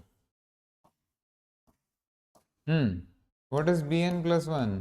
B N plus one is A N plus B N divide by two. मेरे को बी एन प्लस वन और बी एन को रिटेन करना है तो ए एन को रास्ते से हटाना पड़ेगा। हटा दीजिए, ए एन तो बी एन से कम है, तो this is B N plus B N by two. अरे भाई ये तो बी एन आ गया। तो from here you can conclude that B N plus one is less than equal to B N for all N. बेटा ये किसके लक्षण है? ये है डिक्रीजिंग के लक्षण। क्लियर हो गया आपको? इसको कहते हैं क्लैरिटी के साथ क्वेश्चन करना। A N is increasing and B N is decreasing.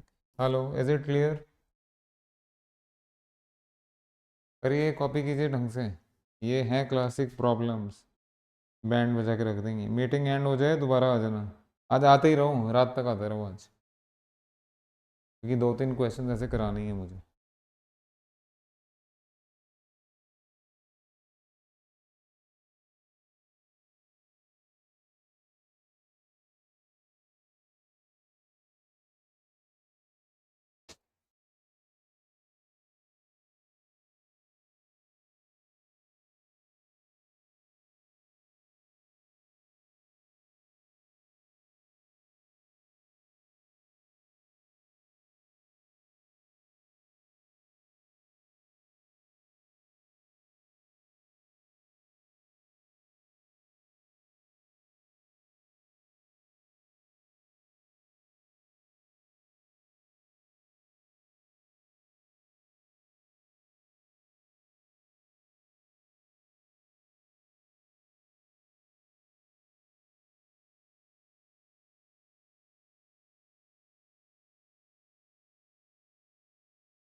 Hello.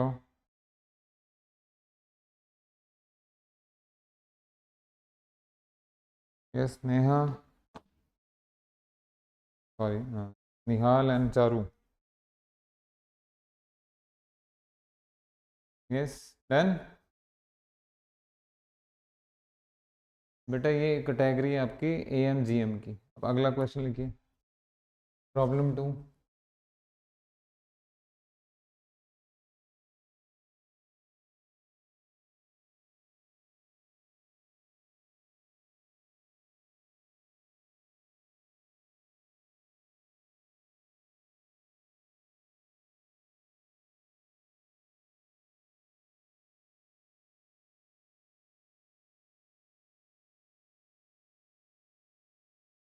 हाँ जी आइए।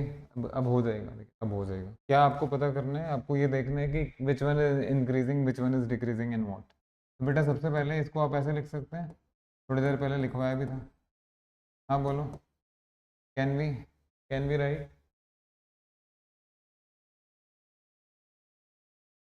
अब सब देख पा रहे हैं, ये ए एम हो गया और वो एच एम हो गया। Natural relationship between A M and H M. तो note number one, A M is greater than equal to H M. So this implies an plus bn by 2 is greater than equal to 2 divided by 1 by an plus 1 by bn। अब आपको digest करने में बिल्कुल problem नहीं होगी। So this implies an plus 1 is greater than equal to bn plus 1 for all n।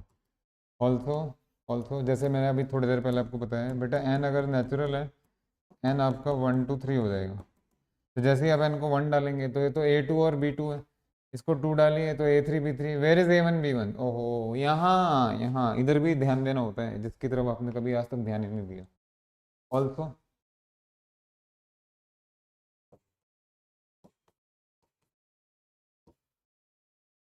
दोनों को combine करो। अरे करो बाबा, अब नहीं करोगे तो कब करोगे? नेक्स्ट, आइए आपके सिर में दर्द किया जाए। In order to get nature of A N we must compare A N plus one with A N. That means ये बी एन आपको रिमूव करना पड़ेगा। अभी कर देते हैं बेटा। ए एन प्लस वन है, A N plus B N divided by two. बेटा बी एन ए एन से कम है तो लो भैया। क्या ये ए एन आ गया? बिल्कुल आ गया। So this implies A N plus one is less than equal to A N for all N. हाँ जी मेरे बेटा, ये किसके लक्षण हैं? हम्म, डिक्रीजिंग के लक्षण हैं। यहाँ तक क्लियर है? Hello, till now everything is clear? सिर में दर्द तो अब शुरू होगा। देखिए आपने ए एन का तो नेचर निकाल लिया कि ए एन डिक्रीजिंग है, अब हिम्मत नहीं पड़ रही है बी एन का नेचर निकालने की। उसमें क्या लेस ग्रेटर कैसे करेंगे कुछ समझ में नहीं आ रहा भाई। उसमें भी हो जाएगा। कैसे होगा सुन लीजिए, फिर मैं आपको इन शॉर्ट भी समझा दूंगा। ध्यान से देखना भाई, देखो गड़बड़ नहीं करना है आप लोगों को। अब सारा ये इसलिए मैंने यहाँ पे ऑप्शन नहीं लिखे थे, बिकॉज मेरे को स्पेस चाहिए था। बेटा अब हमारा सारा ध्यान बी एन की तरफ होना चाहिए कि बी एन का नेचर कैसे है। हाँ जी लाइकवाइज। जरा जी, अब मैं ऐसे नहीं लेस ग्रेटर करके हटा सकता, ये तो मुझे दिख रहा है।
हेलो हेलो,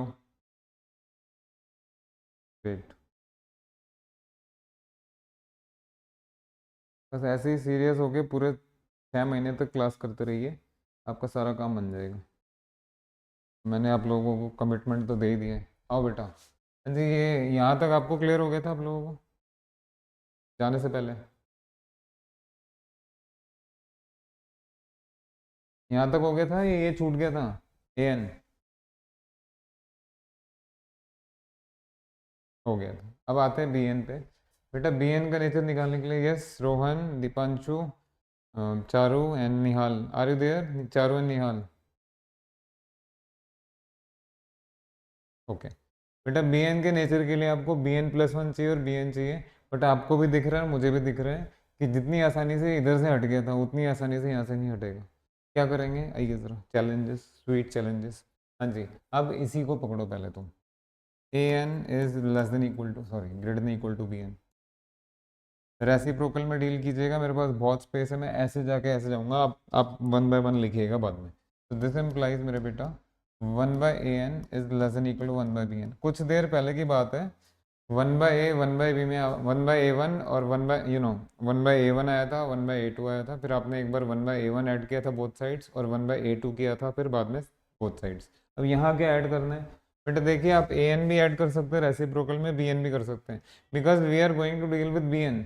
बी एन ही ऐड करिए ना, उसी से फायदा होगा। Are you getting the point? कर लीजिएगा, कोई बात नहीं। पता नहीं क्या करके आओगे, कुछ तो कर ही दोगे।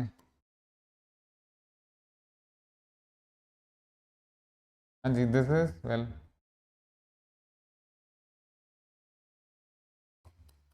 रेसिप्रोकल की जगह है। भाई ये यहाँ तक हो गया है, this quantity is less than equal to that quantity, तो इसका रेसिप्रोकल और उसका रेसिप्रोकल, इसका रेसिप्रोकल यहाँ लिखा जा रहा है। Please try to manage 1/an plus 1/bn। बेटा वो ग्रेटर हो जाएगा। हाँ जी, ये 2 उधर जाके मल्टीप्लाई कर दो, देख लो एक एक स्टेप देख लो, कोई बात नहीं, 2 इधर मल्टीप्लाई कर दीजिए एंड आपका काम हो गया।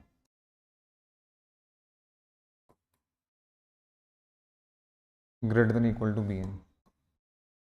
पहचानेंगे इसको क्या है, अब तो पहचान लो यार। bn ही है ना, तो bn plus 1 is greater than equal to bn for all. बेटा ये किसके लक्षण है?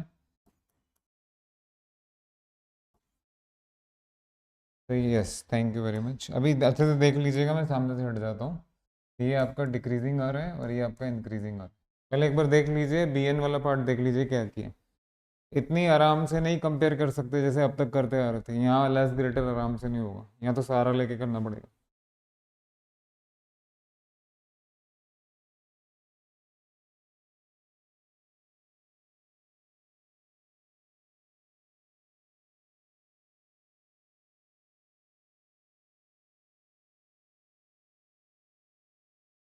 बेटा ये बी एन वाला पार्ट क्लियर है आप चारों को? निहाल,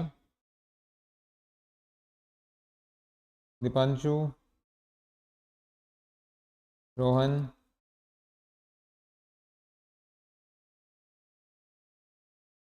गुड।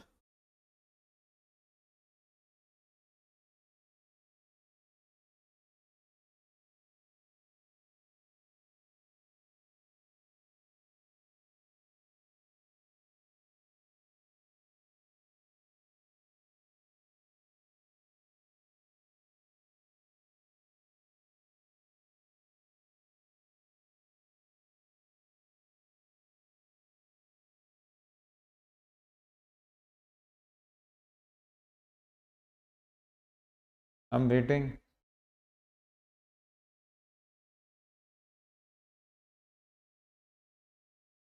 ओके। हाँ जी, क्या क्या हो गया? देखिए, इस प्रॉब्लम का नाम है A M G M problem. इस प्रॉब्लम का नाम है A M H M problem. अब कौन सा प्रॉब्लम आएगा? G M H M. G M H M. आप खुद से डिज़ाइन करके लिख तो सकते हैं, लेकिन आपको ज़रूरत तो पड़ेगी पड़ेगी।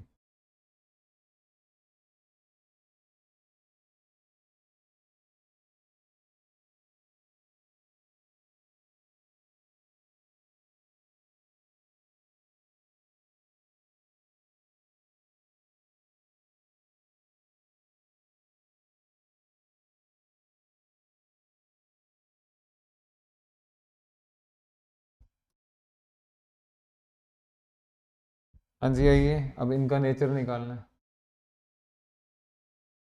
आपको बताना है इंक्रीजिंग डिक्रीजिंग, इधर इंक्रीजिंग डिक्रीजिंग। तो are you with me? Well, you have no other option. Please, आप सब लोग प्लीज कॉपरेट। बेटा ये कैसे लिखना है आपको अच्छे से पता है। ये this is G M and sorry, this is G M and this is H M. In general क्या पढ़ा होता है?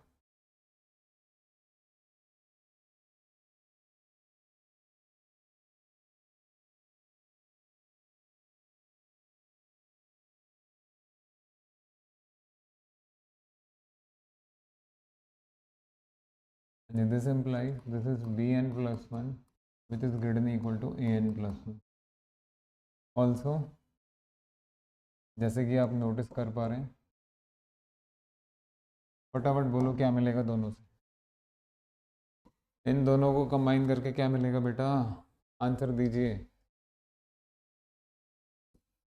We N greater than equal to N for all N. Information यहाँ तक ठीक है, क्योंकि इसी इन्फॉर्मेशन से आपकी और हमारी बात बननी है आगे। नेक्स्ट, इन दोनों में बी एन प्लस वन को कंपेयर करना आसान है, उसी को कर लेते हैं। तो B N plus one is under root में ए एन बी एन। अगर आपको बी एन का नेचर चाहिए बेटा, आपको बी एन प्लस वन को बी एन से कंपेयर करना है, तो इसको रास्ते से हटाना है, ये रहा हटाने का साधन। बेटा A N is less than equal to B N, तो यहाँ B N dot B N which is B N simply. तो दिस इम्प्लाइज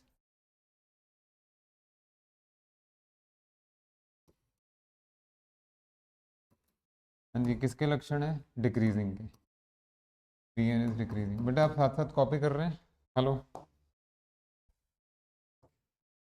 साथ साथ कॉपी कर रहे हो, रुक जाओ रुक जाओ, ठहर जाओ ठहर जाओ ठहर जाओ ठहर जाओ। जैसे आपने बी एन का नेचर निकाल लिया है, बिल्कुल लास्ट क्वेश्चन की तरह ए एन का नेचर निकल आएगा, पक्का है निकल आएगा, निकल आएगा बेटा, बोलो। Let me tell you something, time saving ये कराना ज़रूरी था, घर पे प्लीज़ ए एन के लिए ज़रूर करिए। ए एन के लिए अभी अभी भी कर सकते हैं बेटा, थोड़ा सा समय बचाते हैं आपका।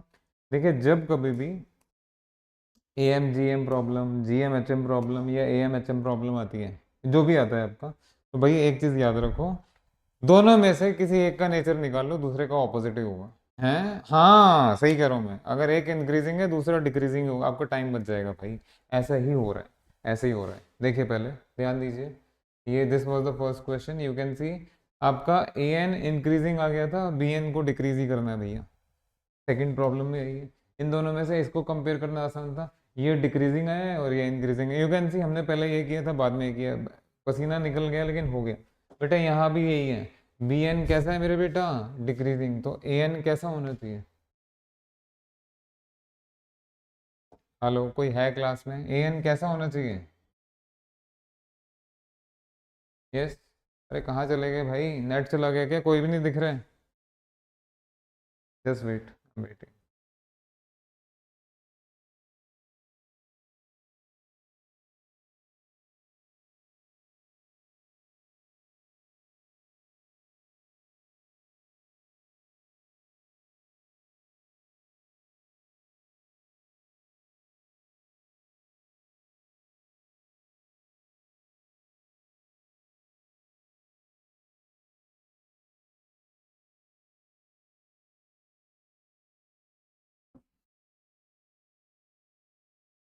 Hello hello hello hello hello.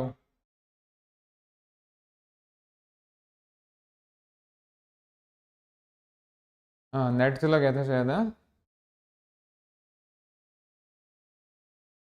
Video pause है। यस, अब क्लियर है ना। बेटा मैं ये कह रहा था कि जाने से पहले जब आपका नेट का इशू आ गया था तो कहाँ थे आप, कहाँ तक हो गया था। हाँ मैं ये कह रहा था बेटा कि इनका नेचर जो है ऑपोजिट आता है, एक का नेचर निकालिए दूसरे का निकालने की ज़रूरत भी नहीं, आपका टाइम बच जाएगा। ये दोनों एक्सप्रेशन अच्छे हैं, दोनों आराम से कंपेयर हो सकते हैं। इसमें से ये अच्छा एक्सप्रेशन है, ये थोड़ा डरा रहा है, तो इसका नेचर निकाल लीजिएगा, दूसरे का ऑपोजिट आएगा। लाइकवाइज इनमें से इसका तो निकाल ही लिया, दूसरे का इंक्रीजिंग आएगा, है ना, इंक्रीजिंग आना चाहिए। ए एन क्या आना चाहिए बेटा, जो हमने लॉजिक बताया उसके हिसाब से ए एन इंक्रीजिंग आना चाहिए, एम आई राइट। आइए ज़रा देख भी लेते हैं, घर पे करना तो है ही, इसी को अपना घर समझो ना, घर ही तो है तुम्हारा।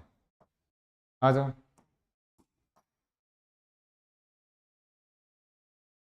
साथ हो बेटा, इसको पकड़िए, B N is greater than equal to N, this implies one by B N is less than equal to one by N. Remember मुझे ए एन का नेचर चाहिए, तो इस बार रेसिप्रोकल में भी ए एन वाला पार्ट ही ऐड होगा, तो one by A N plus one by B N is less than equal to one by A N plus one by N.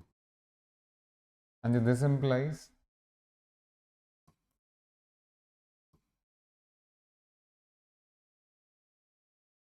Check कर सकते हैं आप लोग, आपको समझ में आ जाएगा। बेटा मैंने इधर और इधर रेसिप्रोकल ले लिया तो साइन चेंज हो गया। तो दिस इम्प्लाइज, आओ मेरे बेटा, this is 2 divided by 1 by N plus 1 by B N and this is less than equal to. बेटा ये क्या चीज़ है?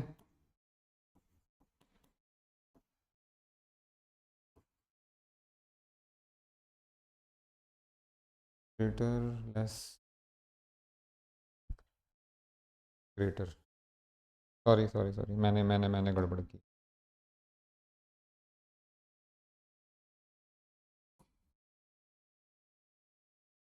हाँ जी, ज़रा लास्ट लास्ट वाला देख के बताइए, ये क्या चीज़ के लक्षण है बेटा? डिक्रीजिंग है increasing? A N is increasing, मैं आपको यही कह रहा था। दोनों में से किसी एक का नेचर निकालिए, दूसरे का तो अपोजिट ही होना है। बेटा बात समझ में आ गई? A M G M problem से आपको कैसे टैकल करना है, बोलो। चलिए बहुत बढ़िया।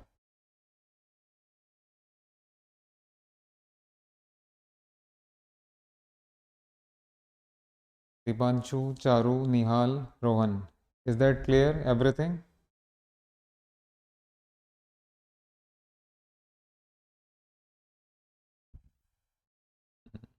बहुत अच्छी बात है।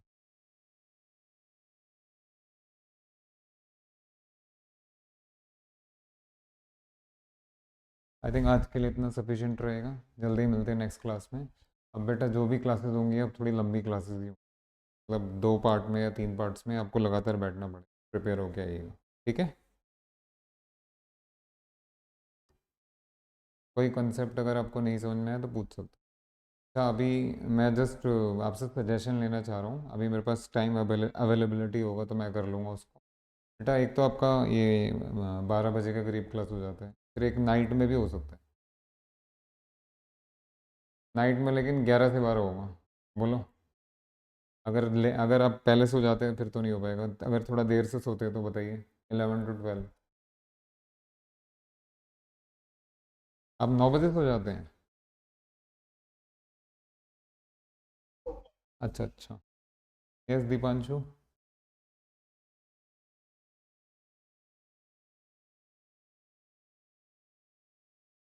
अच्छा अच्छा, चलिए ठीक है। चलो ठीक है, देख लेंगे, कोई बात नहीं, मैं सजेशन ही मांग रहा था। I hope the this class is very clear to all of you. जो नेक्स्ट क्लास कल होने वाली है, जो भी नेक्स्ट क्लास होगी बेटा, इसको बहुत अच्छे से पढ़ के आना। एक भी क्लास अगर आपने अनरिवाइज छोड़ा या अनप्रिपेयर्ड छोड़ा अपने आप को, तो यू आर फिनिश, वहीं आपका सब खत्म हो गया, क्योंकि एक क्लास में भर भर के कॉन्सेप्ट्स आएंगे। ठीक है, चलिए, थैंक यू थैंक यू।